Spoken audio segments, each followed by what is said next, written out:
আমি আসলে আলহামদুলিল্লাহ বেশ কিছু কাজ করলাম, যেমন আমার একটা সিরিয়াল চলে হাবুর স্কলারশিপ।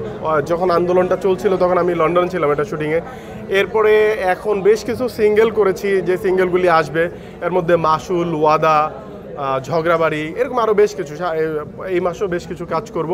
এবং প্রতিটি কাজই আমি যে কাজগুলি করি আমাদের সমাজের ভুল ত্রুটিগুলিকে আমি চেষ্টা করি আমার কাজের মাধ্যমে সামনে তুলে আনার, এবং সেইখান থেকে উত্তরণের কী কী উপায় সেগুলো চেষ্টা করি দর্শকদের সামনে তুলে ধরার। সেই কাজগুলি আপনারা খুব সামনাসামনি খুব অল্প সময়ের মধ্যেই পাবেন ইনশাআল্লাহ। সর্বশেষ এটা জানতে চাইবো যে আপনার নাটকে বেশি আঞ্চলিকতার একটা বিষয়কে আমরা দেখতে পাই এবং জনপ্রিয়তা পেয়েছে।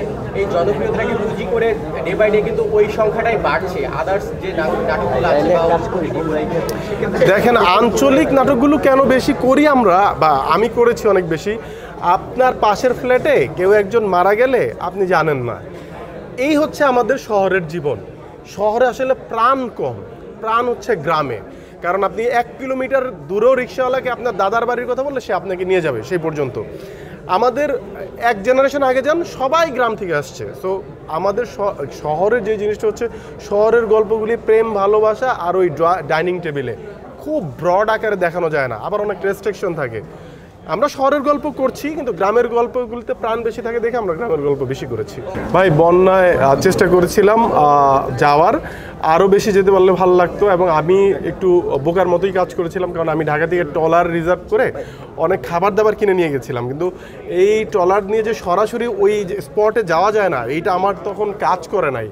দেন আমি ইমোশনাল হয়েই গিয়েছিলাম, এবং আমাকে হাতিয়া চ্যানেল ধরে যেতে হয়েছিল মজু চৌধুরীর ঘাট। আমার ট্রলার উল্টে যাওয়ার চান্স ছিল, কিন্তু দিন শেষে যখন তাদের কাছে গিয়ে পৌঁছতে পেরেছিলাম, অন্যরকম তৃপ্তি ছিল। এখন আপনি বলেন তো, আমরা যখন বন্যার সময় ত্রাণ নিয়ে গিয়েছিলাম তখন আমরা কি এইটা দেখেছি যে সে কোন দলের বা আমি কোন দল থেকে গিয়েছি?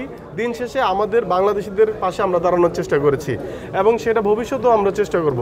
আবারও বলি ভাই, আমরা যেন কোনো দলের লেজুর ভিত্তি না করি।